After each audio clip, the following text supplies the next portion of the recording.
Hoje o assunto é denso, é pesado. Não é filosofia de livro-texto, nem bate-papo de botequim universitário. É filosofia desenhada com tinta, sangue e trauma. Hoje a gente vai falar de Maus, uma obra-prima em quadrinhos escrita e desenhada por Art Spiegelman. Uma graphic novel que parece simples, mas carrega uma das reflexões mais potentes e perturbadoras sobre memória, sofrimento e desumanização. É isso mesmo, filosofia em forma de HQ, mas não qualquer HQ. Maus é a única graphic novel, salvo engano, a ganhar o prêmio Pulitzer.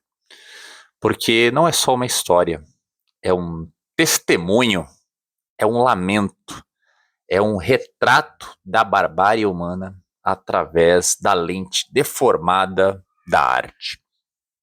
Publicado em duas partes, 1986 e depois em 1991, Maus reconstrói a história do pai do escritor, do Art, né? O nome dele era Władek Spiegelman, um judeu polonês sobrevivente do Holocausto. Mas o modo como isso é feito é o que torna a obra uma interrogação existencial. Judeus são retratados como ratos, né? Maus, em alemão, é ratos, né? Alemães como gatos, poloneses como porcos, americanos como cães. Uma alegoria zoomórfica que, longe de infantilizar a narrativa, a radicaliza. Essa escolha estética é carregada de significado.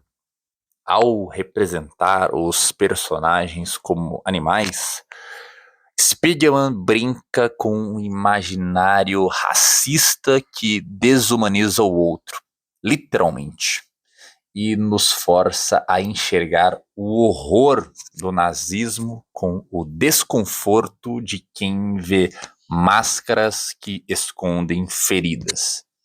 Maus não é sobre o Holocausto somente, é sobre o que sobra depois, é sobre a transmissão do trauma, é sobre como um sobrevivente não apenas vive, mas sobrevive de novo, de novo, de novo e de novo, no silêncio, no controle obsessivo, no racismo internalizado e na culpa que vira rotina.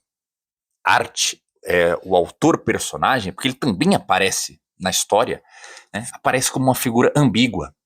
É um filho tentando entender o pai, mas também tentando digerir o peso histórico e existencial que carrega por ser filho de um sobrevivente.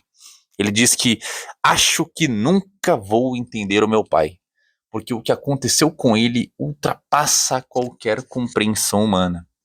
Do ponto de vista filosófico, Maus dialoga diretamente com autores como Theodor Adorno, que disse que escrever poesia depois de Auschwitz é um ato de barbárie. Spiegelman responde com quadrinhos e nos mostra que a arte, mesmo a mais improvável, pode ser um espaço de elaboração do trauma. Maus também nos obriga a pensar sobre a memória como um problema ético e político. A memória não é neutra. Ela é reconstruída, manipulada, esquecida, instrumentalizada. E Spiegelman, ao entrevistar o seu pai, mostra como até o testemunho é fragmentado, tenso e contraditório. E aí que vem a porrada mais forte. O sobrevivente não é um herói. O Vladek é racista, é mesquinho, é paranoico.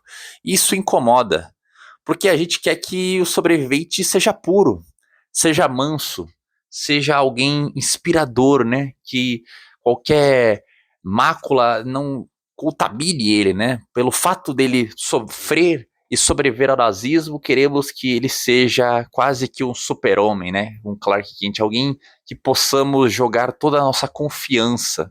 Mas não, ele é um humano.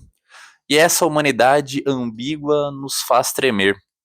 Porque se até a vítima carrega o germe da intolerância, quem diabo somos nós? A vítima, né? Longe de estar defendendo o nazismo aqui, a vítima é tão racista quanto o seu opositor. O Vladek é mais sobrevivente, é mais um traumatizado do que um herói que deve ser olhado e idealizado, né? Quem diabo somos nós se a vítima também é tão mesquinha, tão, por assim dizer, canalha contra o seu torturador? O que sobra para nós? Maus nos impede de romantizar o sofrimento.